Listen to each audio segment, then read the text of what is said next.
Hello dear students, कैसे हैं आप सभी। आशा करते हैं अच्छे होंगे और आप लोगों की पढ़ाई भी बहुत बेहतरीन है, रपचक तरीके से चल रही होगी। और आज के इस वीडियो में बेटा हम लोग लेके आए हैं 2024 का सेट 2, 2024 का सेट 2 और सेट 2 का ये पार्ट सेकंड है।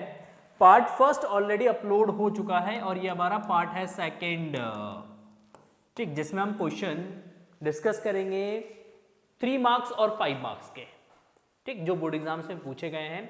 और तो इससे आपको आइडिया भी मिल जाता है कि 2025 में किस टाइप के क्वेश्चंस जो है बोर्ड एग्जाम्स में आने वाले हैं।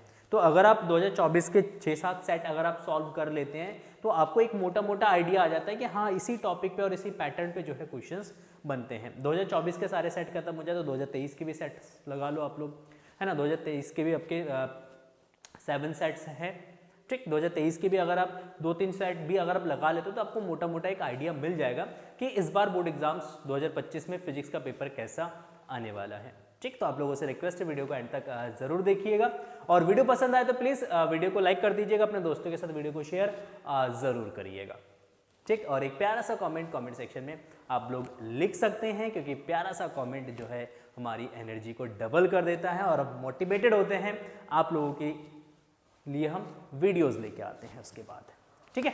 तो चलिए स्टार्ट करते हैं आज के सेशंस को स्टार्ट करते हुए हम देखते हैं कि देखो लास्ट सेशन में हम लोगों ने ये सारे क्वेश्चंस हम लोगों ने डिस्कस किया था, ठीक है ना। तो जिन बच्चों ने नहीं देखा वीडियो वो एक बार जाके ज़रूर देख लीजिएगा पार्ट फर्स्ट को, है ना। चलिए बात करते हैं आज के सेशन में। हमारा पहला जो क्वेश्चंस रहेगा वो ये रहेगा, देखो पहला क्वेश्चन नंबर 5 है ये आपका, क्वेश्चन नंबर 5 का क पार्ट है और ये 3 मार्क्स का क्वेश्चन है बेटा।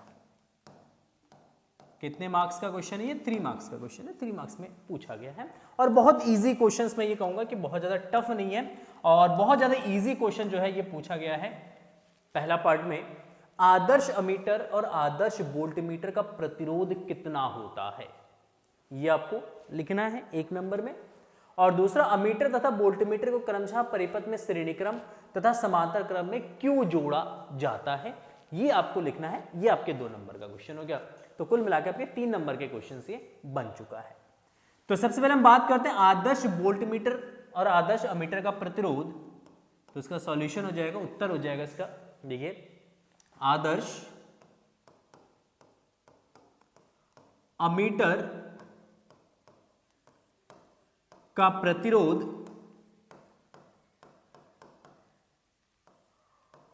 R बराबर 0 और एक आदर्श वोल्टमीटर का प्रतिरोध R is equal to infinity, R is equal to infinity. तो अगर हम आदर्श वोल्टमीटर के प्रतिरोध की बात करते हैं तो आदर्श वोल्टमीटर का जो प्रतिरोध है वो इंफिनिटी है और एक आदर्श अमीटर का जो प्रतिरोध है वो आपका 0 है, ठीक। ये पहला अगर आप लिखेंगे आधे नंबर इसके, आधे नंबर इसके, टोटल आपको 1 नंबर मिल जाएंगे, ठीक हो गया। नाउ अमीटर को श्रेणी क्रम में क्यों जोड़ा जाता है, अमीटर को समांतर क्रम में क्यों नहीं जोड़ते हैं। थोड़ा सा मैं इसका एक्सप्लेनेशन देता हूं आपको, थोड़ा सा एक्सप्लेनेशन देता हूं फिर आप इसका आंसर लिखिएगा, ठीक। अगर देखो एक प्रतिरोध है और इस प्रतिरोध में कितना धारा प्रवाहित हो रहा है, अगर उसको नापने के लिए मान लो अगर मैं यहां पे एक अमीटर लगा दूं इसके साथ समांतर क्रम में, मान लो हमने समांतर क्रम में अमीटर लगा दिया, क्या होगा। तो यहां से जो भी करंट आएगा बेटा, यहां से जो भी करंट आएगा ये करंट 2 भागों में बट जाएगा, कुछ करंट चला जाएगा इसमें और कुछ करंट चला जाएगा इसमें। हमें क्या नापना था, हमें यह नापना था कि ये जो प्रतिरोध है इस प्रतिरोध में से कितना धारा प्रवाहित हो रहा है, इस I1 को मेजर करना था। बट जो अमीटर है ये किसको मेजर करेगा, ये I2 को मेजर करेगा कि अमीटर में से कितना धारा प्रवाहित हो रहा है। तो यहाँ पे जो रिजल्ट आपको मिलेगा वो एक्यूरेट नहीं मिलेगा, एग्जैक्ट रिजल्ट आपको नहीं मिलेगा, ठीक। लेकिन वही अगर हम एक प्रतिरोध को श्रेणी क्रम में जोड़ देते हैं, एक प्रतिरोध को श्रेणी क्रम में, एक आदर्श प्रतिरोध है, आदर्श अमीटर है मान लेते हैं और इसके साथ श्रेणी क्रम में अगर हम इसको जोड़ते हैं तो आपको पता है श्रेणी क्रम में धारा समान होता है, जितनी धारा इस प्रतिरोध से पास होगा उतनी ही धारा इस अमीटर में से भी पास होगा, इस अमीटर से भी उतनी ही धारा प्रवाहित होगा। तो इसका मतलब ये जो अमीटर है वो इस धारा आई को नापेगा। किसको मापेगा भाई? इस आई को मापेगा। तो इसका मतलब अमीटर जो रीडिंग आपका देगा वो एग्जैक्ट इस प्रतिरोध का या इस प्रतिरोध में से जो धारा प्रवाहित हो रहा है उस धारा के मान को ये रिप्रेजेंट करेगा, उसको प्रदर्शित करेगा ये। आ रही बात समझे? तो इसीलिए अमीटर को श्रेणीक्रम में जोड़ा जाता है, क्योंकि श्रेणीक्रम में धारा समान होती है। और अमीटर, क्योंकि आदर्श अमीटर क्या है भाई? इसका प्रतिरोध, आदर्श अमीटर का प्रतिरोध 0 होता है। तो अगर आप इसको श्रेणीक्रम में जोड़ भी दोगे तो परिपथ में जो धारा का मान है उसमें कोई परिवर्तन नहीं होगा, धारा के मान में कोई परिवर्तन नहीं होगा। ठीक, तो पहला रीजन कि अमीटर को श्रेणीक्रम में क्यों जोड़ा जाता है, तो उसका आंसर लिखेंगे अमीटर को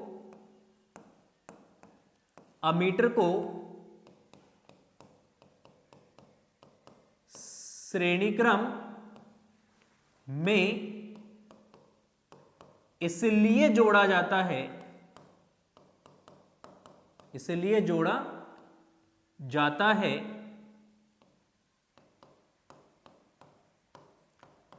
क्योंकि श्रेणीक्रम में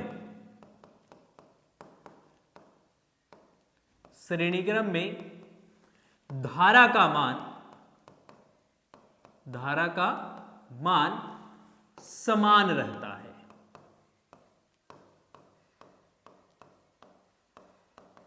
ठीक, अमीटर का प्रतिरोध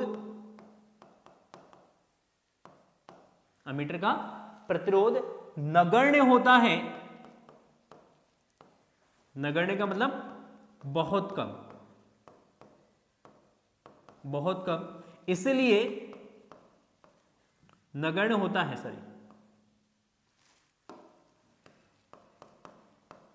है, इसलिए इसे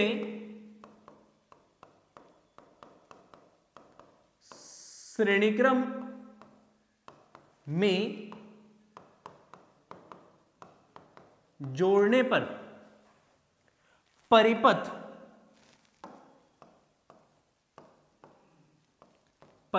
के धारा में कोई परिवर्तन नहीं होता है। ठीक, तो ये पहला रीजन है कि अमीटर को श्रेणीक्रम में क्यों जोड़ा जाता है। उसका रीजन हमने यहां पे लिखा है कि अमीटर को श्रेणीक्रम में इसलिए जोड़ा जाता है क्योंकि श्रेणीक्रम में धारा का मान समान रहता है, अमीटर का प्रतिरोध नगण्य मतलब बहुत कम होता है, इसलिए इसे श्रेणीक्रम में जोड़ने पर परिपथ में धारा के मान में कोई परिवर्तन नहीं होता है। ठीक, तो ये हो गया हमारा फर्स्ट एक्सप्लेनेशन कि अमीटर को श्रेणीक्रम में क्यों जोड़ा जाता है। देखो दूसरा एक्सप्लेनेशन की अगर हम बात करते हैं, सेकंड एक्सप्लेनेशन कि अमीटर को के अलावा जो वोल्टमीटर दे रखा है हमारे पास, इस वोल्टमीटर को समांतर क्रम में क्यों जोड़ा जाता है। ठीक, देखो अगर हम बात करें वोल्टमीटर को अगर श्रेणी क्रम में जोड़ दे, जैसे एक प्रतिरोध है इसके साथ एक वोल्टमीटर जोड़ दे भाई। ठीक, तो ये जो वोल्टमीटर है अगर हम इसके अक्रॉस मान लो बैटरी लगा देते हैं, कितना भाई 10 वोल्ट की बैटरी, तो इस अवस्था में क्या होगा, इस कंडीशन में क्या होगा बेटा, ये जो वोल्टमीटर इसका भी कुछ ना कुछ प्रतिरोध है और ये प्रतिरोध हमारा मान लो R दे रखा है। तो इस अवस्था में ये जो 10 वोल्ट है आपका, ये 10 वोल्ट क्या होगा, दो भागों में बट जाएगा, इसके क्रॉस कुछ वोल्ट आ जाएगा और इसके क्रॉस कुछ वोल्ट आ जाएगा। तो वोल्टमीटर अपने इस वोल्टमीटर जो है वोल्टेज कौन सा मेजर करेगा, जो इसके प्रतिरोध के क्रॉस होगा, इसका प्रतिरोध मान लो RV है, तो इस RV के क्रॉस जितना पोटेंशियल होगा वो मेजर करेगा, वो इस अमीटर सॉरी ये जो प्रतिरोध है इस प्रतिरोध के सिरों के बीच के विभवांतर को ये नहीं नापेगा। दूसरा रीजन यह, अगर श्रेणी क्रम में जोड़ देते हैं तो क्योंकि वोल्टमीटर का प्रतिरोध बहुत ज्यादा उच्च होता है, उच्च प्रतिरोध होता है, और जैसे इसको श्रेणी क्रम में जोड़ेंगे तो श्रेणी क्रम का जो प्रतिरोध होगा वो बहुत ज्यादा बढ़ जाएगा, और बहुत ज्यादा बढ़ने की वजह से इस परिपथ में धारा का मान जो है ये बहुत कम हो जाएगा, ऑलमोस्ट ना के बराबर हो जाएगा, नेग्लिजिबल हो जाएगा। ठीक, इसीलिए वोल्टमीटर को कभी भी श्रेणी क्रम में नहीं जोड़ा जाता है। श्रेणी क्रम में जोड़ेंगे तो ये एक्यूरेट एग्जैक्ट वोल्टेज ये मेजर नहीं करेगा, और दूसरी तरफ ये सर्किट के करंट के वैल्यू को क्या कर देगा, बहुत रिड्यूस कर देगा, बहुत कम कर देगा। ठीक है। लेकिन अगर हम बात करते हैं वोल्टमीटर को कैसे जोड़ा जाता है, तो वोल्टमीटर को जोड़ते हैं हम हमेशा समांतर क्रम में। जैसे आपका ये प्रतिरोध है, इस प्रतिरोध के सिरों के बीच वोल्टेज मेजर करना है, तो यहां पे हम क्या करेंगे, एक वोल्टमीटर लगा देंगे इसके साथ समांतर क्रम में। समांतर क्रम में इसलिए जोड़ते हैं क्योंकि समांतर क्रम में जोड़ने से क्या होता है, क्योंकि इसका प्रतिरोध क्या होता है भाई, बहुत उच्च होता है, ये कम प्रतिरोध वाला है। यहां से जो करंट आएगा, करंट मैक्सिमम इस प्रतिरोध से पास होगा। इस प्रतिरोध में धारा का मान, सॉरी वोल्टमीटर में धारा का मान कितना होगा भाई, कम होगा। अगर तो वोल्टमीटर आदर्श है, जिसका प्रतिरोध क्या भाई अनंत है, तो उस केस में इस वोल्टमीटर में कितना करंट फ्लो होगा भाई, जीरो करंट फ्लो होगा। तो उस अवस्था में जो वोल्टमीटर आपको रीडिंग प्रोवाइड करेगा, जो आपका पाठ्यांक देगा वोल्टमीटर, वो पाठ्यांक आपका बहुत एक्यूरेट होगा, बहुत एग्जैक्ट होगा। ठीक। और दूसरा, क्योंकि समांतर क्रम में जुड़ा हुआ है, तो समांतर क्रम में क्या होता है, वोल्टेज समान होता है। समांतर क्रम में जितना वोल्टेज इस वोल्टमीटर के क्रॉस होगा, उतना ही वोल्टेज आपके इस प्रतिरोध के सिरों के बीच में भी होगा, क्योंकि समांतर क्रम में वोल्टेज समान रहता है। तो इसी का एक्सप्लेनेशन यहां पे हम लिखेंगे, सेम यही एक्सप्लेनेशन हम यहां पे लिखने वाले हैं। वोल्टमीटर को समांतर क्रम में इसलिए जोड़ते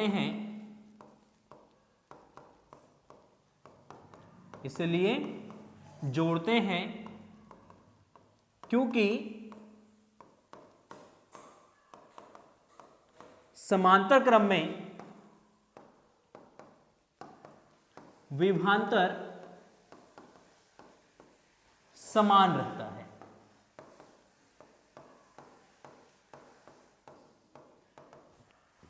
तथा इसे समांतर क्रम में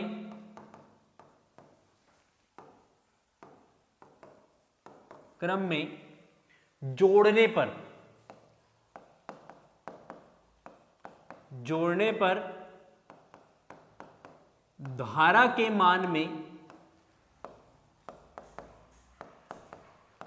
कोई परिवर्तन नहीं होता है। ठीक।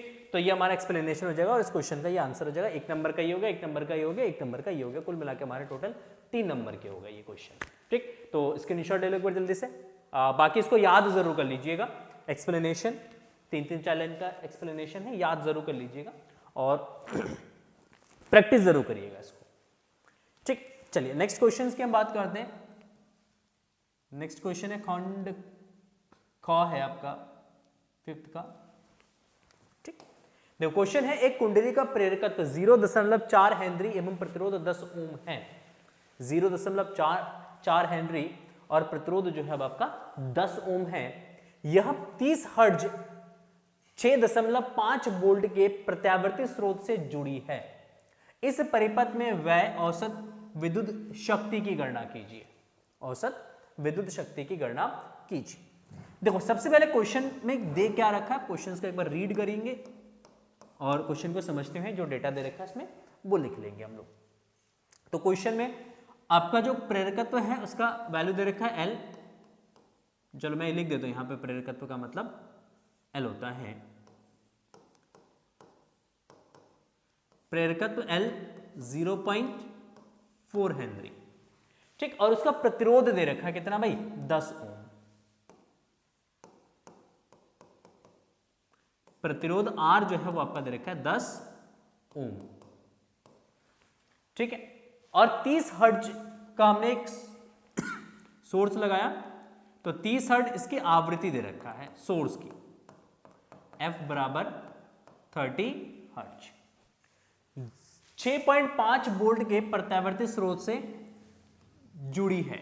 तो वोल्टेज आपका दे रखा है, मतलब विभवांतर दे रखा है, B बराबर कितना भाई 6.5 वोल्ट दे रखा है। तो आपसे पूछा परिपथ में वह औसत विद्युत शक्ति की गणना कीजिए। तो औसत विद्युत शक्ति का फॉर्मूला होता है, औसत विद्युत शक्ति का फॉर्मूला होता है P average that is V RMS into I RMS into cos pi. Vrms into Irms into cos pi, ये औसत विद्युत शक्ति का फॉर्मूला होता है। अच्छा, Vrms क्या होगा? तो यहाँ पे जो आपका सबसे पहले जो वोल्टेज आपका दे रखा है, क्योंकि ये नापी गई विभवांतर है और नापी गई विभवांतर हमेशा Vrms होता है, तो आप इसको Vrms कंसीडर कर सकते हैं। इसको आप क्या कंसीडर करेंगे भाई? Vrms। ठीक है। अच्छा, अब जो L सर्किट है, क्योंकि L के पास कुछ प्रतिरोध भी है, तो ये LR परिपथ है।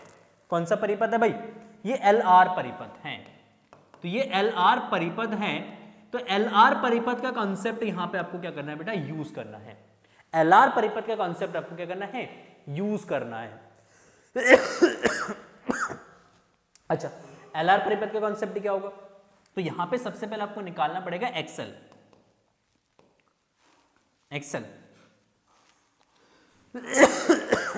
एक मिनट।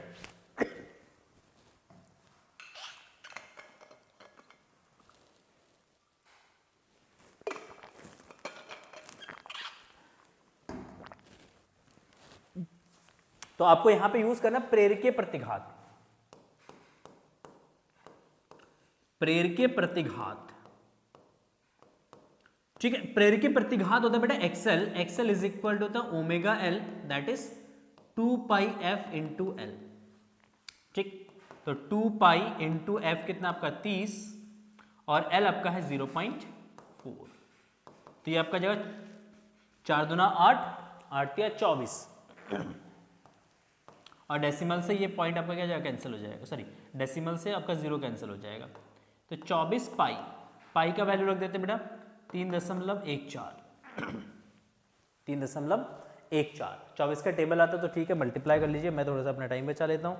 ठीक, तो इसका अगर मल्टीप्लिकेशन करते हैं 24 गुणा 3.14 तो आएगा 75.36 ओम। ठीक, ये हमारा हो गया एक्सएल। अब हम निकालेंगे परिपथ की प्रतिबाधा, निकालेंगे जेड निकालेंगे। ठीक, तो प्रतिबाधा Z that is root of R square plus XL का स्क्वायर। तो जेड बराबर क्या जाएगा बेटा? Root R square plus XL का स्क्वायर। आर कितना दे रखा है आपका? 100 दे रखा है, तो ये 100 का स्क्वायर प्लस एक्सएल आपका जाएगा 75.36 का स्क्वायर। 36 का स्क्वायर, तो अगर हम इसका स्क्वायर करते हैं और 100 का स्क्वायर, सॉरी 10 का स्क्वायर कैसे? 100 हो जाएगा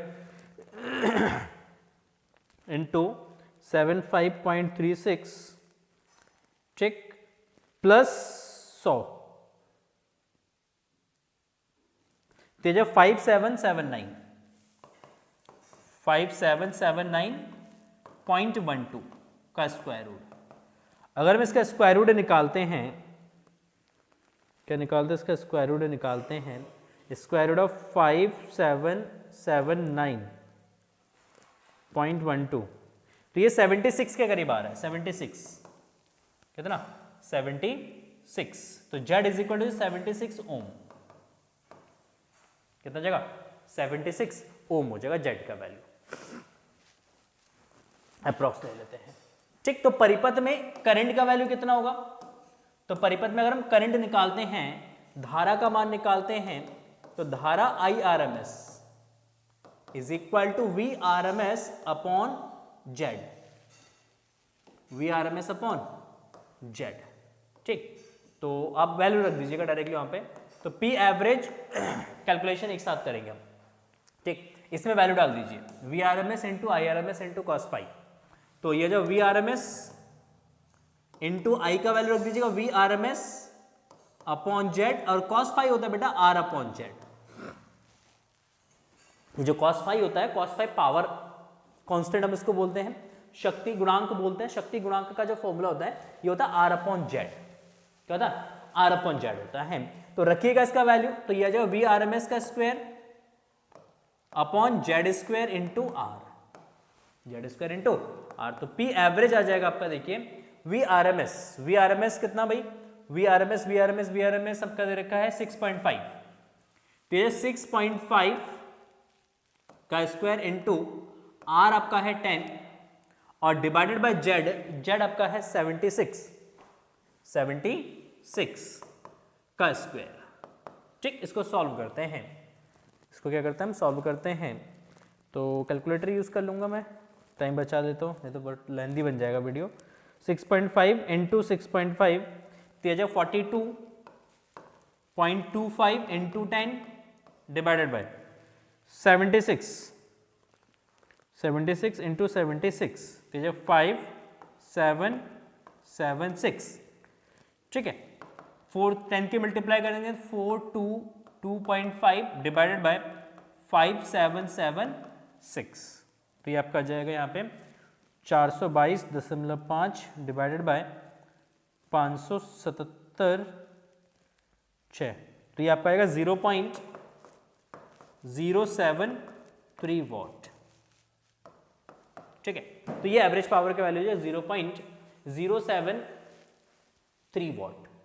मतलब ये जो इंडक्टर आपका प्रेरक जो है, ये प्रेरक इतना वॉट एनर्जी जो है वो यूटिलाइज कर रहा है एक सेकंड में। 0.073 वॉट एनर्जी एक सेकंड में क्या कर रहा है भाई, यूटिलाइज कर रहा है। ठीक है, क्लियर है? यहां तक समझ में आ गया तो जल्दी से बोलो, फिर आगे बढ़ते हैं हम लोग। ठीक, सबसे पहले हमने एक्सेल निकाला, एक्सेल निकालने के बाद हमने प्रतिघात प्रतिबाधा निकाला, फिर हमने IRMS निकाला, बट हमने कैलकुलेशंस यहाँ पे शो नहीं करा। हमने डायरेक्ट जो है इस वाले फॉर्मूले में सबका वैल्यू रख दिया हमने, VRMS into VRMS by Z into R upon Z, Z into Z Z square, VRMS into VRMS VRMS का स्क्वायर इंटू R वैल्यू रख के जस्ट आपको क्या करना है, कैलकुलेशंस करना है। चलिए बात करते हैं नेक्स्ट क्वेश्चन की।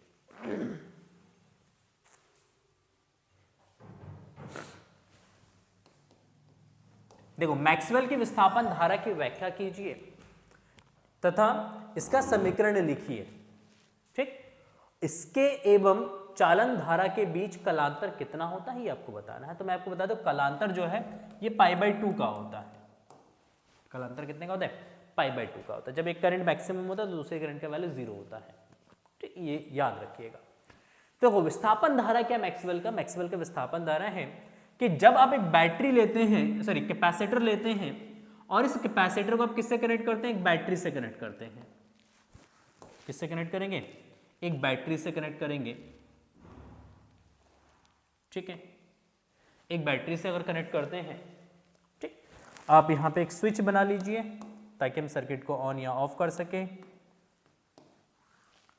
ठीक, कहीं भी बना लेते हैं एक स्विच। ठीक, एक स्विच बना लेते हैं हम यहाँ पे, ये हमारा एक स्विच है। ठीक हो गया ना? ये हमारे पास एक सर्किट है, ठीक, कैपेसिटर सर्किट है, और इसमें हमने डिस्प्लेसमेंट करंट को एक्सप्लेन करना है कि डिस्प्लेसमेंट करंट क्या है। देखो क्या होगा कि इनिशियली जब आप इस कैपेसिटर, इस सर्किट को क्या करोगे, ऑन करोगे, जैसे इस सर्किट को ऑन करोगे तो इस सर्किट में से क्या होगा, करंट फ्लो होगा। करंट फ्लो होगा इस डायरेक्शन में, that is called conduction current, IC। क्या बोलेंगे हम इसको? IC बोलेंगे, चालन धारा बोलेंगे। तो इनिशियली क्योंकि कैपेसिटर डिस्चार्ज है, कैपेसिटर में कोई चार्ज नहीं है, आवेश नहीं है, तो इस स्टेट पे क्या होगा, कैपेसिटर पे धीरे धीरे चार्ज आएगा। इस पे जैसे बैटरी धीरे धीरे क्या करेगा, इसको चार्ज करेगा। तो मान लो इसी इंस्टेंट इस पे चार्ज आया कितना, प्लस का Q, और इस पे चार्ज आया कितना, माइनस का Q। किसी इंस्टेंट मान लेते हैं चार्ज कितना है, Q है ना। अगर हम बात करते हैं यहाँ पे, तो देखो इन चार्जेस की वजह से क्या बनेगा, यहाँ पे एक इलेक्ट्रिक फील्ड बनेगा। पॉजिटिव से किसकी तरफ, नेगेटिव की तरफ। पॉजिटिव से नेगेटिव की तरफ क्या बनेगा, एक इलेक्ट्रिक फील्ड बनेगा। और जैसे जैसे कैपेसिटर पे इस चार्ज का वैल्यू इंक्रीज होता जाएगा, तो ये जो फील्ड का जो वैल्यू है बेटा, ये भी इंक्रीज होता चला जाएगा। फील्ड भी आपका क्या होगा, इंक्रीज होगा। ठीक, तो किसी इंस्टेंट, किसी क्षण मान लेते हैं, किसी क्षण संधारित्र के अंदर वैद्युत क्षेत्र, तो कैपेसिटर के अंदर वैद्युत क्षेत्र का फॉर्मूला होता है E is equal to sigma by epsilon naught. Sigma जो है आवेश, पृष्ठ आवेश घनत्व है। क्या है? पृष्ठ आवेश घनत्व। तो E is equal to sigma by epsilon naught, और सिग्मा इज इक्वल टू आपका होता है बेटा Q अपॉन A। क्या होता है भाई, Q अपॉन A। तो E इज इक्वल टू क्या जाएगा बेटा, सिग्मा अपॉन, सॉरी सिग्मा का वैल्यू रख देंगे Q, तो Q upon A epsilon not, A epsilon not. अच्छा, बहुत बढ़िया, बहुत बढ़िया। नाउ अच्छा, अब ये जो प्लेट ए जो है बेटा वो क्या है, ए जो है इस प्लेट का एरिया है, ये जो कैपेसिटर की प्लेटें हैं इस प्लेट का एरिया है, दैट इज ए। इसको क्या बोलेंगे भाई, ए बोलेंगे। ओहो सर, बहुत बढ़िया। तो हमने कहा प्रत्येक प्लेट से कितना फ्लक्स पास हो रहे हैं, तो प्रत्येक प्लेट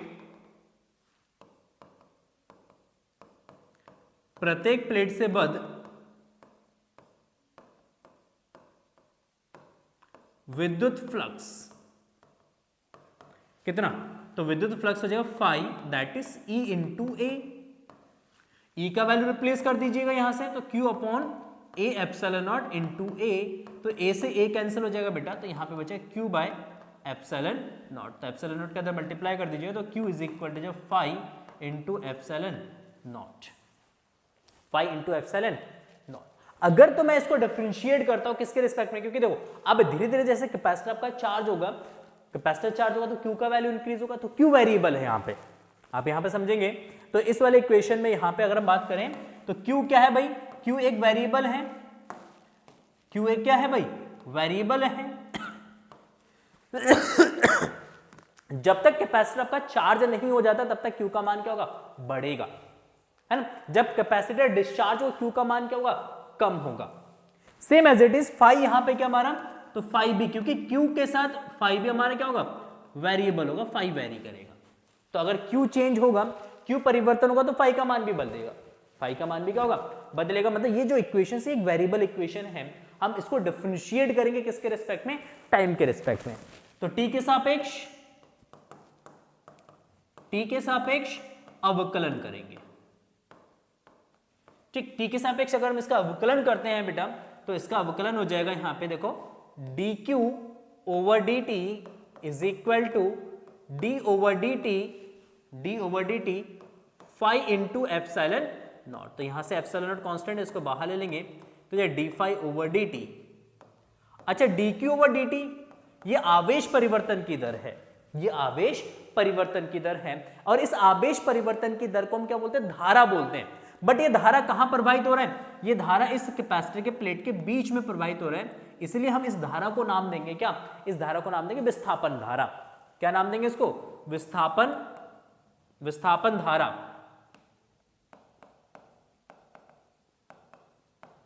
विस्थापन धारा ID is equal to that is dq over dt, और dq ओवर dt आपका है ID is equal to epsilon naught d phi over dt। Phi यहां पे विद्युत फ्लक्स है। तो कैपेसिटर के प्लेटों के बीच में जो संधारित्र है, संधारित्र के प्लेटों के बीच में विद्युत फ्लक्स परिवर्तन की दर की वजह से, विद्युत फ्लक्स परिवर्तन की वजह से जो धारा प्रवाहित हो रही है, जो धारा प्रवाहित हो रही है, उस धारा को हम क्या बोलेंगे, उस धारा को हम यहाँ पे विस्थापन धारा बोलेंगे। तो कैपेसिटर के प्लेटों के बीच में विद्युत फ्लक्स के परिवर्तन की वजह से जो धारा प्रवाहित हो रहा है, उस धारा को क्या बोलेंगे हम, विस्थापन धारा बोलेंगे। इसके डेफिनेशंस ही लिखेंगे यहां से। तो यहां पे मैं डेफिनेशंस लिख देता हूं, उसका डेफिनेशंस लिख देता हूं। अतः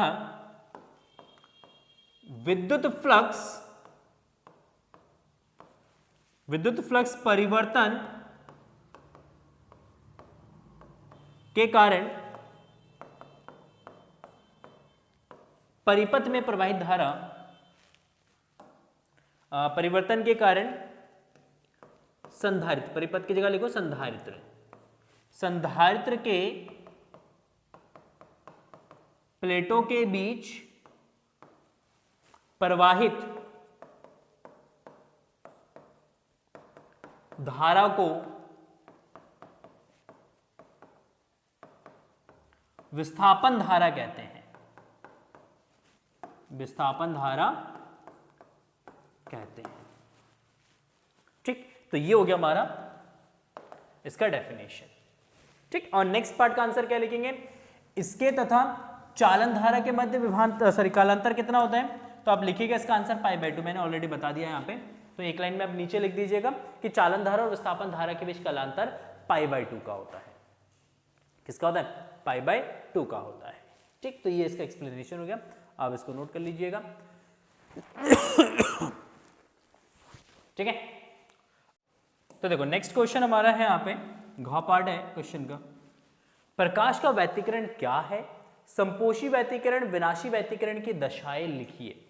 तो सबसे पहले आपको यहाँ पे प्रकाश के व्यतिकरण को एक्सप्लेन करना। प्रकाश के व्यतिकरण किसे कहते हैं, डेफिनेशंस आपको यहाँ पे क्या करना भी लिखना है। प्रकाश व्यतिकरण की परिभाषा आपको यहाँ पे लिखना है। सिंपल सा डेफिनेशंस, बहुत बार बहुत सारे क्वेश्चंस में, बहुत सारे वीडियोस के अंदर हम लोगों ने डिस्कस किया व्यतिकरण। अगर आपने पहले देखा होगा तो आपको इजीली समझ में आ जाएगा कि व्यतिकरण क्या है। यार आपको पता है तो वीडियो को पॉज करके आप खुद ही जो है व्यतिकरण की डेफिनेशन अपने नोटबुक पे जरूर लिखेंगे, प्रैक्टिस करेंगे तभी भाई लिख पाओगे बोर्ड एग्जाम में। अगर आप पढ़ते रहो, लिख नहीं रहे हो बिल्कुल भी, है ना, लिखने की प्रैक्टिस नहीं है बेटा, लिख नहीं पाओगे बोर्ड एग्जाम में। एक तो स्पीड भी नहीं बनेगी और दूसरा आपका लिखने की भी आदत नहीं रहेगी।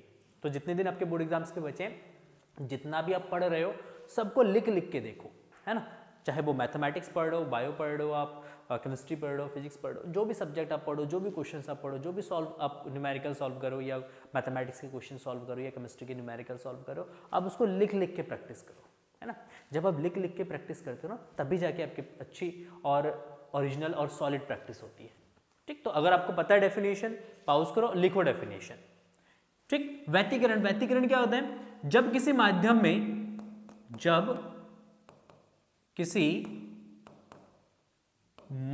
में दो या दो से अधिक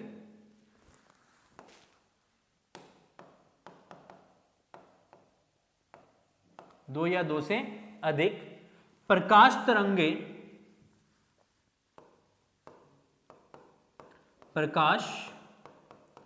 तरंगे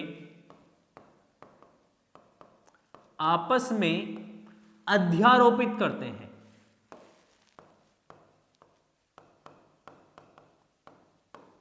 अध्यारोपित होते हैं, तो उनके अध्यारोपण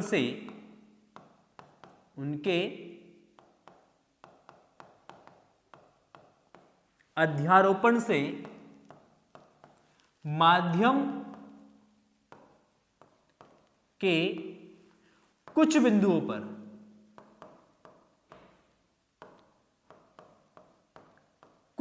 पर प्रकाश की तीव्रता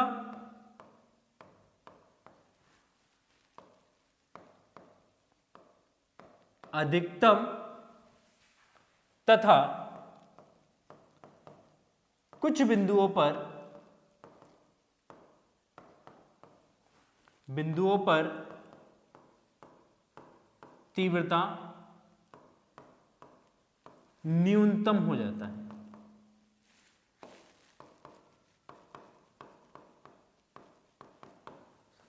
ठीक, तो प्रकाश की तीव्रता का पुनर्वितरण की घटना को, अतः प्रकाश की तीव्रता का पुनर्वितरण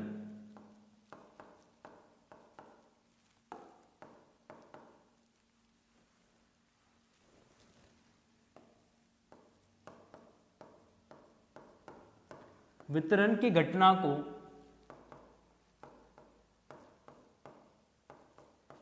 को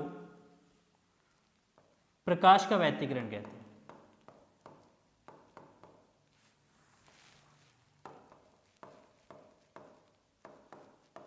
घटना को प्रकाश का व्यतिकरण कहते हैं।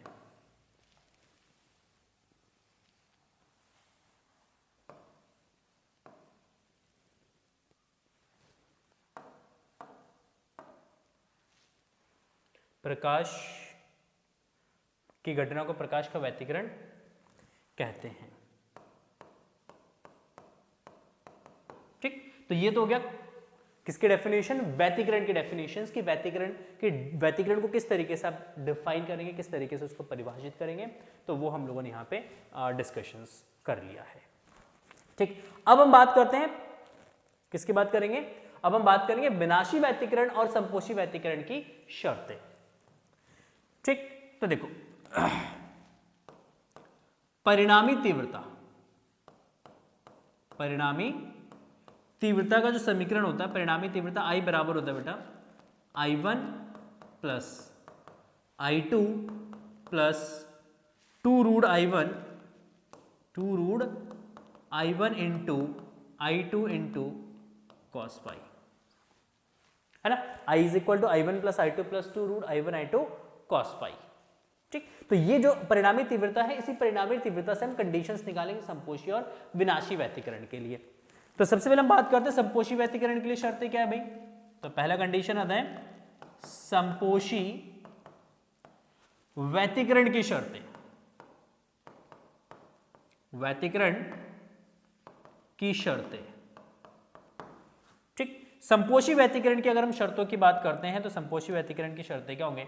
तो इसके लिए शर्तें हैं कि I आपका क्या होना चाहिए भाई, I मैक्सिमम होना चाहिए। ये तभी पॉसिबल होगा जब cos फाई का वैल्यू क्या होगा भाई, मैक्सिमम होगा। इंटेंसिटी कब मैक्सिमम होगा, इंटेंसिटी तभी मैक्सिमम होगा जब cos फाई का वैल्यू क्या होगा भाई, मैक्सिमम होगा। और cos फाई का मैक्सिमम वैल्यू कितना होता है, cos फाई का मैक्सिमम वैल्यू होता है 1। तो हम यहां से निकालेंगे cos phi is equal to 1। तो आप बता सकते हैं फाई का वैल्यू क्या होगा भाई, 0 हो सकता है। फाई आपका 0 हो सकता है क्योंकि cos 0 का वैल्यू 1 होता है।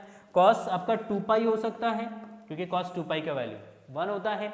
cos 4 पाई हो सकता है, cos 6 पाई हो सकता है, cos 8 पाई हो सकता है, एंड सो ऑन।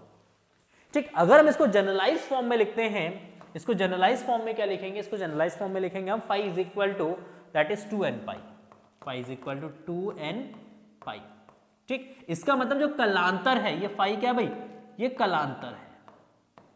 फाई क्या आपका कलांतर है। इसका मतलब दो तरंग स्रोत जो आपस में क्या, सॉरी, दो प्रकाश तरंगे जो आपस में अध्यारोपित हो रहे हैं, उनके बीच का कलांतर जो है वो कितना होना चाहिए, वो 2n पाई होना चाहिए। मतलब 2 पाई का पूर्ण गुणज के रूप में होना चाहिए। तो पथांतर के लिए कंडीशंस क्या आ जाएगा, तो पथांतर के लिए कंडीशंस आ जाएगा बेटा, पथांतर P बराबर होता है lambda upon 2 pi, lambda upon 2 pi into phi. ठीक, तो lambda upon 2 pi into phi की अगर हम बात करते हैं तो ये 2n पाई है, पाई से 2 पाई कैंसिल हो जाएगा, तो ये n लैम्डा हो जाएगा। ये पथांतर का कंडीशन है कि दो प्रकाश तरंगे जो आपस में अध्यारोपित हो रहे हैं, तो उनके बीच का जो पथांतर है वो किसके बराबर होना चाहिए, वो n लैम्डा के बराबर होना चाहिए। किसके बराबर होना चाहिए, n लैम्डा के बराबर होना चाहिए। तो P is equal to that is n lambda. तो ये कंडीशंस हो गया संपोषी व्यतिकरण के लिए। ठीक, अब बात करते हैं हम विनाशी व्यतिकरण के लिए शर्तें। विनाशी व्यतिकरण की शर्तें। देखो, विनाशी व्यतिकरण की शर्तों की अगर हम बात करते हैं तो इस केस में इंटेंसिटी क्या होगा बेटा आपका, मिनिमम। इंटेंसिटी तब मिनिमम होगा जब cos फाई का वैल्यू मिनिमम होगा। तो आप यहां पे लिख सकते हैं कि I जो है वो आपका मिनिमम है, I मिनिमम है, तो उसका मतलब cos फाई का वैल्यू मिनिमम होना चाहिए। और cos फाई का वैल्यू मिनिमम तभी हो सकता है जब इसका वैल्यू होगा cos phi is equal to minus का 1। तो फाई क्या होगा, तो फाई आपका पाई हो सकता है क्योंकि cos पाई का वैल्यू, cos 180 डिग्री का मान कितना होता है, माइनस का 1 होता है। तो पाई का वैल्यू यहाँ पे, फाई का जो वैल्यू है वो पाई के बराबर होगा, या 3 पाई के बराबर होगा, या 5 पाई के बराबर होगा, एंड सो ऑन। तो इसका मतलब जो फाई है वो आपको होना चाहिए 2n माइनस 1 पाई। क्या होना चाहिए, 2n माइनस 1 पाई के बराबर होना चाहिए, जहां पे n 1 से लेकर आप इंफिनिटी तक कुछ भी सब्स्टिट्यूट कर सकते हैं। तो इसका मतलब जो कलांतर है वो आपका 2n माइनस 1 मतलब पाई का विषम गुणज होना चाहिए। अगर पाई का विषम गुणज है कलांतर, तो इसका मतलब आपका क्या बनेगा, एक विषम व्यतिकरण होगा या विनाशी व्यतिकरण होगा। वहां पे आपका डिस्ट्रक्टिव इंटरफेरेंस होगा। ओहो सर, बहुत बढ़िया, बहुत सुंदर, बहुत सुंदर। ठीक, आ जाओ नेक्स्ट। अगर हम बात करते हैं यहाँ पे पथांतर की, तो पथांतर कितना होगा, पथांतर P बराबर that is lambda upon 2 pi into phi. तो हमने कहा lambda upon 2 pi into phi that is 2n minus 1 pi. हमने कहा पाई से पाई कैंसिल कर दो, तो P जो पथांतर हो जाएगा बेटा, ये हो जाएगा 2n माइनस 1 लैम्डा अपॉन 2। तो P यहां पे क्या आ जाएगा भाई, P आ जाएगा आपका 2n-1 λ/2, मतलब λ/2 का ये विषम गुणज होना चाहिए। अगर p λ/2 का विषम गुणज है तो उस अवस्था में क्या बनेगा, आपका एक विषम पोषी व्यतिकरण बनेगा। उस केस में आपका सॉरी विषम पोषीकरण विनाशी व्यतिकरण बनेगा। क्या बनेगा भाई, विनाशी व्यतिकरण होगा। तो विनाशी व्यतिकरण के लिए पथांतर की ये शर्तें हैं, कलांतर की ये शर्तें हैं। समपोषी व्यतिकरण के लिए आपका कलांतर जो है 2n पाई के बराबर होना चाहिए और पथांतर जो है वो n लैम्डा के बराबर होना चाहिए। एक नंबर आपके इसके हैं, एक नंबर इसके हैं, एक नंबर इसके हैं, कुल मिला के 3 नंबर का क्वेश्चन ही आपका कंप्लीट हो जाता है। इतना ही आपको लिख के आना है बोर्ड एग्जाम में, इससे ज्यादा ना कम ना इससे ज्यादा आपको लिख के आना है बोर्ड एग्जाम में। ज्यादा नहीं लिखना है, एक मॉडरेट वे में लिखना है, 3 नंबर के क्वेश्चन के हिसाब से आपको लिखना है ताकि आपका टाइम भी बचता रहे। ऐसा नहीं 3 नंबर का क्वेश्चन है और आप 5 पेज में उसका आंसर लिख के आ रहे हो, कोई वर्दी नहीं है। 5 पेज में अगर 3 नंबर का क्वेश्चन लिख के आ रहे हो, उसका आंसर लिख के आ रहे हो, तो डेफिनेटली बेटा आपका टाइम कंज्यूम होगा और कहीं ना कहीं आपका टाइम जो है वो शॉर्ट हो जाएगा और कहीं ना कहीं आपका क्वेश्चन जो है वो छूट जाएगा। तो अननेसेसरी किसी भी क्वेश्चन को लेंथी लिखने की कोशिश मत करिएगा। आप ये मत दिखाने की कोशिश करिएगा एग्जामिनर को, सर मुझे तो बहुत डिटेल में आता है इस क्वेश्चन का आंसर, हालांकि वो 2 या 3 नंबर का क्वेश्चन है। तो उसी हिसाब से आप लोग लिखिएगा, उसी हिसाब से आप लोग उस क्वेश्चन का आंसर एडजस्ट करिएगा और बहुत ही बेहतरीन तरीके से उसको लिखिएगा। ठीक है, क्लियर है? तो चलिए आगे बात करते हैं नेक्स्ट क्वेश्चन की। और नेक्स्ट क्वेश्चन हमारे पास यहाँ पे है, लास्ट पार्ट है इस क्वेश्चन का, 5th पार्ट का लास्ट, मतलब 5th क्वेश्चन का लास्ट पार्ट है ये। फोटो इलेक्ट्रिक इफेक्ट से क्वेश्चन है शायद, हाँ फोटो इलेक्ट्रिक इफेक्ट का क्वेश्चन है ये। देखो 2.5 इलेक्ट्रॉन वोल्ट के कार्यफलन वाले धातु में 4000 एंगस्ट्रॉम के तरंगदैर्ध्य का प्रकाश डालने पर उत्सर्जित फोटो इलेक्ट्रॉनों के अधिकतम वेग तथा रेखीय संवेग की गणना कीजिए। ठीक, आपको क्या निकालना भाई, वेवलेंथ निकालना है और आपको वेग निकालना है। इलेक्ट्रॉन का ही निकालना, फोटो इलेक्ट्रॉन्स का ही निकालना है। ठीक, बहुत ही बढ़िया क्वेश्चन है, सिंपल क्वेश्चन है। देखो कार्यफलन दे रखा आपका, कार्यफलन W बराबर 2.5 इलेक्ट्रॉन वोल्ट। फाइव नॉट से इसको रिप्रेजेंट करते हैं, कोई दिक्कत नहीं है, W से रिप्रेजेंट कर सकते हैं। जो प्रकाश डाला गया उसकी वेवलेंथ है भाई 4000, तो ये तरंगदैर्ध्य दे रखा आपका, तरंगदैर्ध्य लैम्डा बराबर कितना दे रखा है भाई 4000 एंगस्ट्रॉम। कितना, 4000 एंगस्ट्रॉम दे रखा। ओह सर बहुत बढ़िया।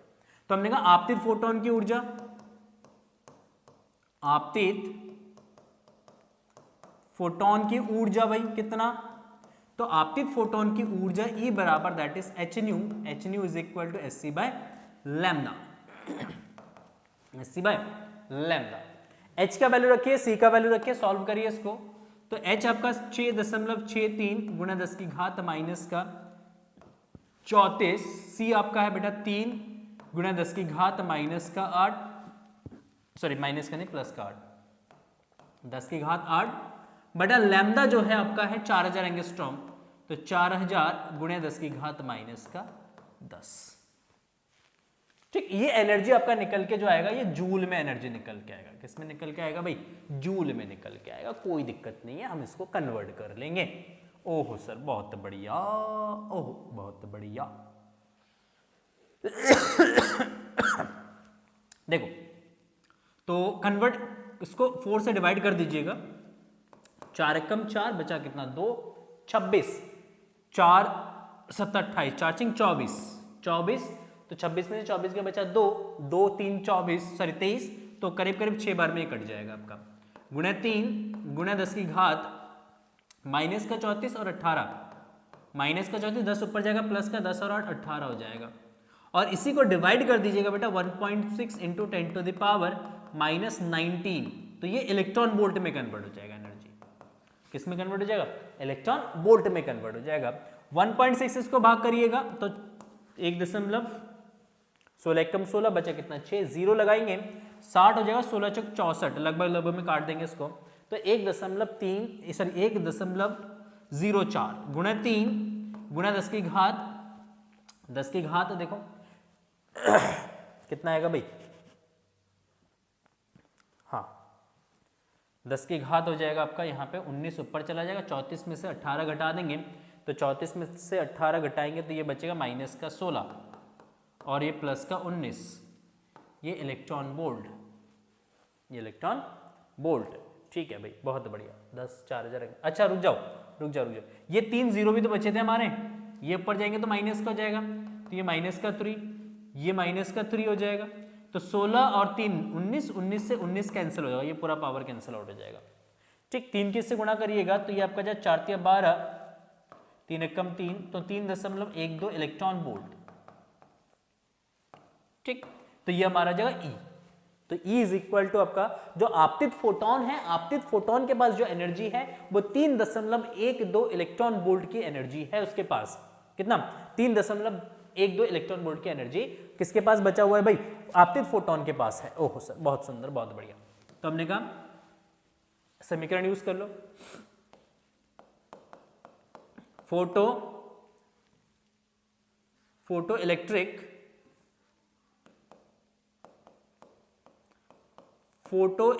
इक्वेशन क्या होगा? फोटो इलेक्ट्रिक इक्वेशन आपतित फोटोन की ऊर्जा जो है वो kinetic energy plus work function के बराबर होता है। तो यहां से अगर हम काइनेटिक एनर्जी की एनर्जी निकालते हैं, काइनेटिक एनर्जी मैक्सिमम होता है हाँ, के मैक्स, तो that is E minus W. तो हमने कहा E कितना 3.12 और जो कार्यफलन है वो आपका दे रखा कितना 2.5 इलेक्ट्रॉन वोल्ट, तो माइनस 2.5 घटा दो भाई, तो ये हो जाएगा आपका 2 0, 12 में से 8 सॉरी 2 में से 0 गया तो 0 2 ही बचेगा ना। हाँ ठीक है, ठीक, एक यहां से एक लीजिए 11 में से 5 घटा देंगे तो 6, 0.62 इलेक्ट्रॉन वोल्ट बचेगा आपका। इतना काइनेटिक एनर्जी जो है उस इलेक्ट्रॉन के पास है। लेकिन क्वेश्चन पे एक बार नजर डालिएगा, क्वेश्चन में निकालना क्या है। क्वेश्चन में सबसे पहले ये नजर डाल देते हैं एक बार, क्वेश्चन में निकालना क्या है। तो क्वेश्चन में निकालना है इलेक्ट्रॉन की अधिकतम वेग निकालना है, अधिकतम वेग। तो k इसको हम लिखेंगे that is 1/2 m v max का स्क्वायर। क्या लिखेंगे? v max vm का square is equal to 0.62 electron volt. तो हमने कहा v max का square is equal to what 0.62, 2 का जब मल्टीप्लाई कर देंगे m इसके डिवाइड में आ जाएगा। m है इलेक्ट्रॉन का मास, ये इलेक्ट्रॉन वोल्ट में है बेटा, इसको इलेक्ट्रॉन वोल्ट को जूल में कन्वर्ट कर लेना। 0.62 इंटू 2 की मल्टीप्लाई कर दीजिए तो 4, 6 12, तो 1.24 आ जाएगा, गुणा इलेक्ट्रॉन वोल्ट को जूल में कन्वर्ट करेंगे 1.6 into 10⁻⁻19 divided by m mass of electron का मास 9.1 इंटू या 9 ले लो अप्रोक्सीमेट इसको, है ना, 9 गुणा 10 की घात माइनस का 31, 9 ले लो अप्रोक्स में, कोई दिक्कत नहीं है, कैलकुलेशंस अप्रोक्स में करेंगे हम लोग, ठीक है ना। इसलिए हमने यहाँ पे m का वैल्यू जो ले लिया है वो 9 गुणा 10 की घात माइनस 31 लिया है। ये इलेक्ट्रॉन का द्रव्यमान होता है, स्टैंडर्ड वैल्यू है, याद होना चाहिए, नहीं भी याद हो कोई दिक्कत नहीं, मतलब बोर्ड एग्जाम में दे रखा होगा, आपके पेपर में बोर्ड एग्जाम में दे रखा होगा तो कोई दिक्कत नहीं है। ठीक हो गया, क्लियर है। 31 को ऊपर भेज दो भाई, 31 में से 19 घटेगा तो 12 बचेगा। कितना बचेगा भाई? 12 बचेगा। ओहो सर, बहुत बढ़िया, बहुत सुंदर। 1.24 into 1.6 into 10 to the power कितना बचेगा भाई? 12 डिवाइडेड बाय 9, 2 पावर लो और यहां से डेसिमल को हटा दो, तो ये जो 12.4 गुणे 16 बटा 9 गुणे 10 की घात 10। देखो यहां से डेसिमल हटा दिया और यहां से एक डेसिमल पीछे ले गए हम लोग, तो 2 पावर की यहां पे घपला किया है तो 2 पावर यहां से हमने कम कर दिया है। 2 पावर का यहां पे घपला करेंगे, 2 पावर कम कर देंगे तो 10 की घात 10 बचेगा। ये v मैक्स का स्क्वायर है। किसका स्क्वायर है भाई? v मैक्स का स्क्वायर है। तो हमने कहा v मैक्स कितना हो जाएगा? तो v मैक्स हो जाएगा आपका, इधर नेक्स्ट पेज में लिखते हैं, तो v max that is root of 12.4 into 16 divided by 9 into 10 to the power 10। इसलिए मैंने कट नहीं किया था क्योंकि 16 परफेक्ट स्क्वायर नंबर है, 9 भी परफेक्ट स्क्वायर नंबर है। तो 16 का स्क्वायर रूट निकालेंगे 4, 9 का स्क्वायर रूट निकालेंगे 3, 12.4 का स्क्वायर रूट निकालेंगे तो कितना आएगा? ये आएगा 3.9 3 12 3.4 3.4 बटा 3 3 9 सॉरी 3 2 6 और एक 7 से इसको काट देंगे तो 0.5 के करीब आ जाएगा अप्रॉक्स में। ये 3.5 का होता है अप्रॉक्स में, हाँ 3.5 गुणा 10 की घात 10 का स्क्वायर रूट निकालेंगे तो 10 की घात 5 हो जाएगा। ठीक, 3 से इसको भाग करिए 4 गुणे, तो ये आपका जाएगा 3 एकम 3 दशमलव 3 एकम 3 बचा कितना आपका 2, 3 छंग 16, सॉरी 3 छंग 18, ठीक है। 4 के गुणा कर दीजिए, गुणा 10 की घात 5, 4 के गुणा कर दीजिए 24, 4 एकम 4, 4 और 2 6 और 4 एकम 4 गुणा 10 की घात 5 मीटर पर सेकेंड, ठीक। तो ये मैक्सिमम वेलोसिटी होगी इसके इलेक्ट्रॉन की 4.64 गुणा 10 की घात 5 अप्रॉक्स में मीटर पर सेकेंड। मतलब जो इलेक्ट्रॉन्स निकलेंगे प्लेट से वो उस स्पीड से निकलेंगे, वी मैक्स से जो है इलेक्ट्रॉन्स उत्सर्जित होंगे। ये वी मैक्स से निकलेंगे इलेक्ट्रॉन, कहां से निकलेंगे भाई, वी मैक्स से निकलेंगे। इज इट क्लियर है?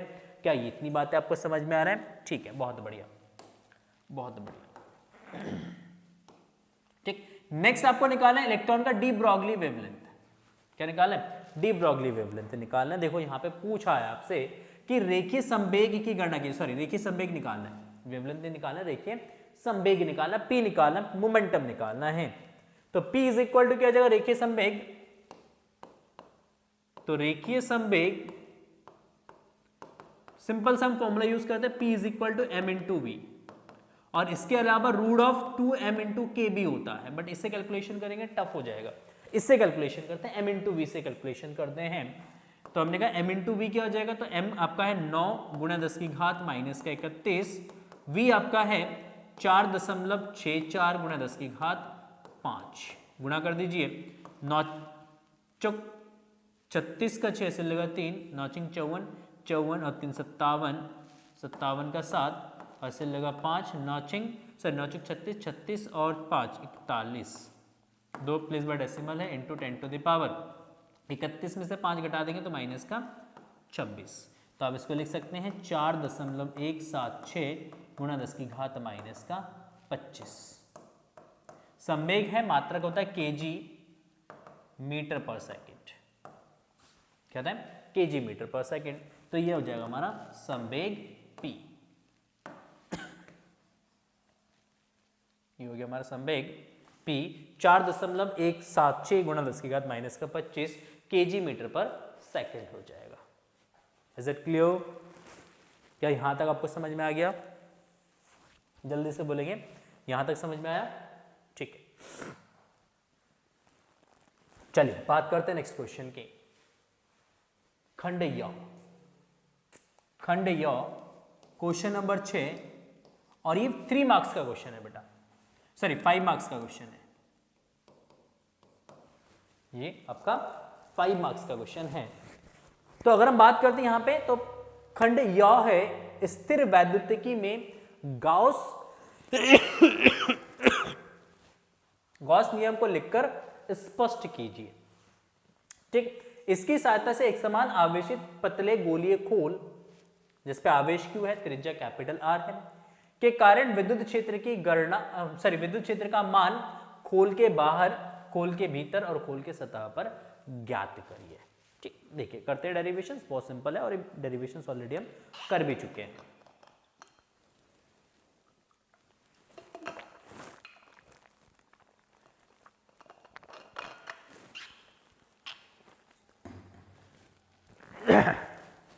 ठीक है, तो सबसे पहले हम लिखेंगे गाउस का नियम। स्टेटमेंट आपको पता है गाउस के नियम का, लिखिए मेरे साथ साथ। गाउस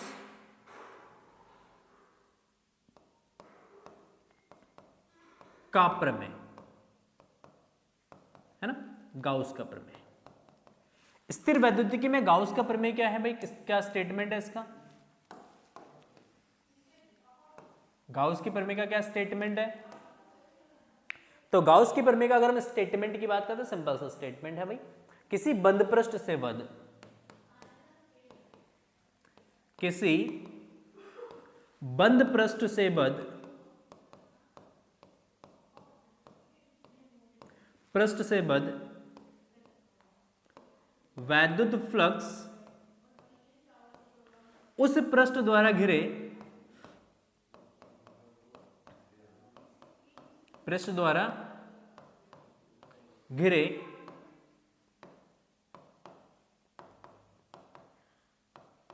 कुल आवेश Q का 1/ε0 गुना होता है। ठीक है, तो किसी बंद पृष्ठ से बद्ध वैद्युत फ्लक्स, किसी बंद पृष्ठ से बद्ध जो वैद्युत फ्लक्स है उस पृष्ठ द्वारा घिरे कुल आवेश Q का 1/ε0 गुना होता है। ठीक, तो मैथमेटिकली हम गणितीय रूप में अगर हम लिखते हैं तो वैद्युत फ्लक्स फाई को लिखा जाएगा phi is equal to Q/ε0, और इसी को हम लिख सकते हैं phi that is integration E dot ds। क्या लिखेंगे? Integration E dot ds is equal to that is Q/ε0। ये गाउस का प्रमेय है, ये गाउस के प्रमेय का स्टेटमेंट है, गाउस के प्रमेय का स्टेटमेंट है। नेक्स्ट पार्ट की अगर बात करते हैं तो कह रहे एक आवेशित आवेशित पतले गोलीय खोल के कारण वैद्युत क्षेत्र का मान निकालना है, पृष्ठ के बाहर, पृष्ठ के भीतर और पृष्ठ के सतह पे निकालना है।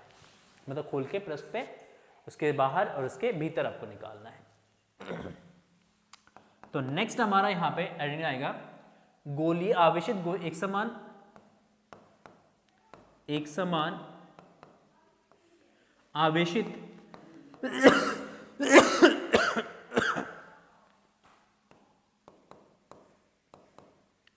एक समान आवेशित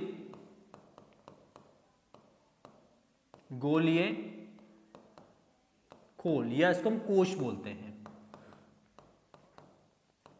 के कारण विद्युत क्षेत्र है। ठीक, तो ये हेडिंग लिखेंगे, हेडिंग डालेंगे और देन उसके बाद आप क्या करेंगे? डेरिवेशंस करेंगे। तो सबसे पहला पॉइंट यहां पे हम लेते हैं पृष्ठ के भीतर, पृष्ठ के भीतर। देखो अगर हम पृष्ठ के भीतर निकालते हैं तो पृष्ठ के भीतर तो मान लेते हैं हमारे पास एक गोलीय खोल है या गोलीय कोश है, इस पे Q आवेश हमने वितरित किया और ये Q आवेश जो है वो एक समान रूप से क्या हो जाएगा भाई? वितरित हो जाएगा। इस खोल में आवेश जो है वो एक समान रूप से क्या हो जाएगा भाई? वितरित हो जाएगा। और इसकी त्रिज्या आपका ये सेंटर होगा, इसकी त्रिज्या है आपका कैपिटल। ठीक, इस गोलीय कोश या गोलीय कोश के भीतर मान लेते एक बिंदु है P, एक बिंदु है P और इस बिंदु P पर वैद्युत क्षेत्र की तीव्रता आपको ज्ञात करनी है। तो अगर हम यहां से इस बिंदु P से जाता हुआ अगर एक गॉसियन पृष्ठ ड्रॉ कर ले तो इसकी त्रिज्या हो जाएगी कैपिटल स्मॉल r, और यहाँ पे जो स्मॉल r होगा बेटा ये लेस होगा कैपिटल R से। ठीक, अब इस गोलीय कोश, जो गोलीय कोश है आपका, इस गोलीय कोश के अंदर जो हमने एक बंद पृष्ठ ड्रॉ किया, गॉसियन पृष्ठ हमने ड्रॉ किया है, इस गॉसियन पृष्ठ के अंदर कुल कितना आवेश होगा? 0 आवेश होगा। तो अतः आप यहां पे लिख सकते हैं गाउसियन पृष्ठ के भीतर या पृष्ठ के अंदर कुल आवेश, क्योंकि जितना भी आवेश है वो इस पृष्ठ के बाहर है। कितना आवेश है भाई? इसके पृष्ठ के बाहर क्यों आवेश है? जितना भी आवेश आपने दिया है ये आवेश इस पृष्ठ के बाहर है, अंदर तो 0 है, अंदर है नहीं आवेश। तो इस गोलीय पृष्ठ के अंदर कुल कितना आवेश होगा? तो इसके अंदर आवेश होगा 0। यहाँ पे Q डैश जो है वो कितना आ जाएगा भाई? 0 हो जाएगा। अगर Q डैश 0 है तो गाउस का प्रमेय क्या हो जाएगा? तो यहाँ पे लिखते हैं गाउस का प्रमेय। गाउस का प्रमेय, तो गाउस का प्रमेय हो जाएगा भाई integration E dot ds, integration E dot ds is equal to what? Q dash upon epsilon naught, क्योंकि Q डैश 0 है तो 0 बाय एप्सिलॉन नॉट। तो integration E dot ds is equal to 0।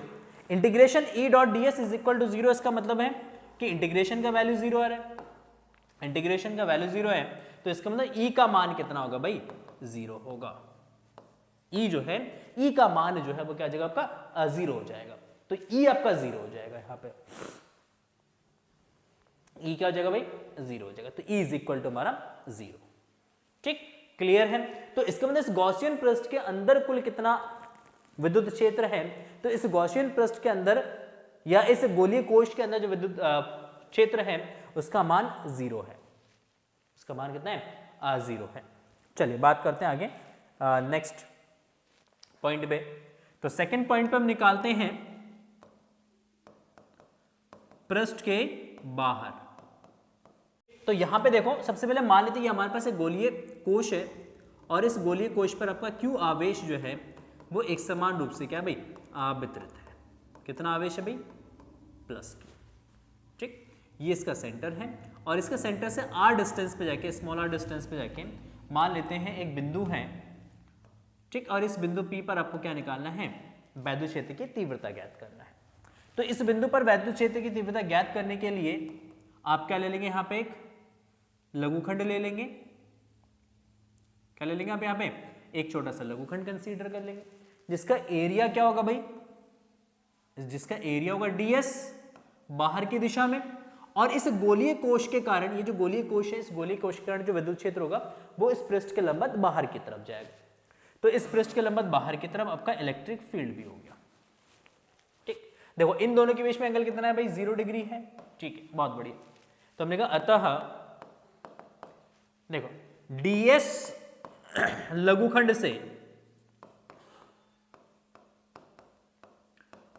से बद्ध फ्लक्स कितना होगा? d फाई फ्लक्स होगा, छोटा सा फ्लक्स होगा d phi, that is E dot ds, तो that is E ds cos theta, ds cos theta. Theta कितना है भाई? 0 डिग्री है। थीटा कितना है? 0। cos 0 का वैल्यू हमारा 1 हो जाएगा। cos 0 का वैल्यू 1 रख देंगे तो यहां से d phi is equal to हो जाएगा बेटा, d phi is equal to E dot ds हो जाएगा। ठीक, ये छोटे से एरिया का फ्लक्स हो गया हमारा। अब इस छोटे से एरिया का फ्लक्स अगर कितना है? E डॉट ds है, तो इस एंटायर सरफेस से कितना फ्लक्स पास होगा? तो एंटायर सरफेस से फ्लक्स पास होगा, तो संपूर्ण पृष्ठ से कितना फ्लक्स पास होगा? तो संपूर्ण पृष्ठ से बद्ध flux phi, that is integration of D phi, integration of D phi. ये जो डी फाई है, इस डी फाई को क्या कर देंगे बेटा? इंटीग्रेट कर देंगे। ठीक हो गया। तो इसको इंटीग्रेट करेंगे तो क्या मिलेगा हमें? तो यहां पे मिलेगा phi is equal to integration of E dot ds। ये कांस्टेंट है, इसको बाहर ले लेंगे, इंटीग्रेशन ऑफ ds हो जाएगा। और integration of ds that is what? That is 4 pi r square, sorry small r square. तो ये कुल फ्लक्स हो जाएगा phi is equal to E into 4 pi r square. चलिए बहुत बढ़िया। अच्छा, गाउस के प्रमेय से कितना फ्लक्स पास हो रहा है? अगर हम यहां पे क्या लगाते हैं भाई? गाउस के प्रमेय को लगाते हैं, इंप्लीमेंट करते हैं। तो गाउस की प्रमेय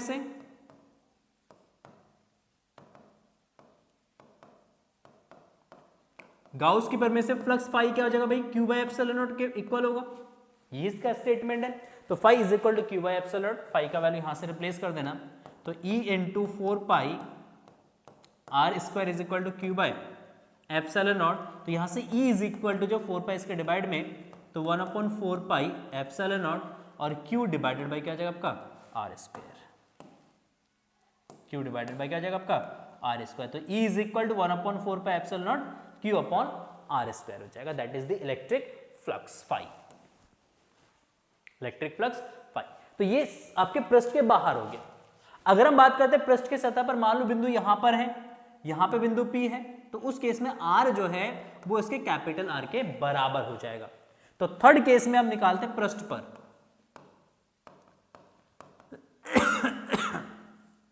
पृष्ठ पर देखो, पृष्ठ पर निकालेंगे तो पृष्ठ पर स्मॉल r जो है वो किसके इक्वल होगा भाई? कैपिटल R के इक्वल हो जाएगा। तो इस वाले फॉर्मूले में R को आप कैपिटल R से रिप्लेस कर देंगे। R को किससे रिप्लेस कर देंगे भाई? कैपिटल R से रिप्लेस कर देंगे। तो E इज इक्वल टू हो जाएगा आपका 1/4 pi epsilon naught Q upon capital R का स्क्वायर, कैपिटल R का स्क्वायर। ठीक, देखो इस फॉर्मूले को आप ऐसे भी लिख सकते हो, 1/एप्सिलॉन not Q upon 4 pi R square. देखो 4 पाई R स्क्वायर इस गॉसियन सरफेस, सॉरी जो आपका कोश है, इस कोश का टोटल एरिया हो जाएगा। इसको आप A से रिप्रेजेंट कर सकते हैं। तो U ये आपका जाएगा 1/एप्सिलॉन नॉट Q अपॉन A, और Q अपॉन A आपका सिग्मा होता है, तो आपका सिग्मा बाय एप्सिलॉन नॉट भी लिख सकते हैं। तो electric field E is equal to sigma by epsilon naught. ठीक, तो ये हो गया हमारा electric field at the surface. ठीक, अगर हम इसका ग्राफ प्लॉट करते हैं, आर के साथ ई वर्सेस आर का ग्राफ प्लॉट करते हैं, तो देखो ग्राफ कैसा बनेगा आपका, ये आपका आर है, ये आपका ई है। ठीक, ये मानो कैपिटल आर हो जाएगा, तो इस कैपिटल आर पे इलेक्ट्रिक फील्ड का वैल्यू मैक्सिमम है, इसके अंदर इलेक्ट्रिक फील्ड जीरो है। कैपिटल आर से लेस डिस्टेंस पे इलेक्ट्रिक फील्ड जीरो है, और यहां से इलेक्ट्रिक फील्ड आपका ऐसे डिक्रीज होगा। ठीक है, ठीक, ये ग्राफ बनेगा आपका इलेक्ट्रिक फील्ड का गोलीय कोश के लिए। ठीक, तो आज के वीडियो में बस इतना ही बेटा। नेक्स्ट वीडियो में बाकी जो 5 मार्क्स के क्वेश्चंस बचे हुए हैं ये हम थर्ड पार्ट में डिस्कस करेंगे। ये हमारे जो 5 मार्क्स के क्वेश्चन हैं, जिसमें कुछ न्यूमेरिकल्स है, कुछ डेरिवेशन है, कुछ थ्योरी बेस्ड क्वेश्चंस है। ठीक, ये सारे 5 मार्क्स के क्वेश्चन है, ये इंपॉर्टेंट क्वेश्चन है, और ये सारे इंपॉर्टेंट क्वेश्चन हम लोग नेक्स्ट पार्ट में, पार्ट थर्ड में हम लोग डिस्कस करेंगे। तो अगर आपको वीडियो पसंद आया तो प्लीज वीडियो को लाइक जरूर कर दीजिएगा, है ना, वीडियो को शेयर जरूर करिएगा अपने दोस्तों के साथ, और हो सके तो प्यारा सा कमेंट सेक्शन में जरूर लिखिएगा। कमेंट सेक्शन आप लोगों का, उसको यूटिलाइज करिए अपने डाउट्स को क्लियर करने के लिए। तो अगर फिजिक्स में किसी भी चैप्टर्स में कोई भी डाउट्स है आपके पास, तो आप कमेंट सेक्शन में लिख सकते हैं, कमेंट सेक्शन में लिख के अपने डाउट्स को क्लियर कर सकते हैं। ये अपॉर्चुनिटी मैं आप लोगों को दे रहा हूं। जो बच्चा डाउट्स पूछेगा बेटा, उसके कॉमेंट्स का जरूर रिप्लाई किया जाएगा, है ना। तो अगर आपको फिजिक्स से रिलेटेड, फिजिक्स के किसी भी चैप्टर से रिलेटेड, फिजिक्स के किसी भी टॉपिक से रिलेटेड अगर कोई भी डाउट्स है, कोई भी क्वेश्चन है मन में, आप कमेंट सेक्शन में जाके लिख सकते हैं। किस टाइप के वीडियोस आपको चाहिए, इंपॉर्टेंट क्वेश्चंस की वीडियोस चाहिए, रिविजन्स चाहिए, न्यूमेरिकल्स की सीरीज चाहिए, जो भी चाहिए आप कमेंट सेक्शन में जाके लिखिएगा। जैसे ही आपके डिमांड्स होंगे उसके बेसिस पे हम लोग जो है आप लोगों के लिए वीडियोस लेके आएंगे। मिलते हैं नेक्स्ट वीडियो में, तब तक के लिए thank you and so much and bye bye.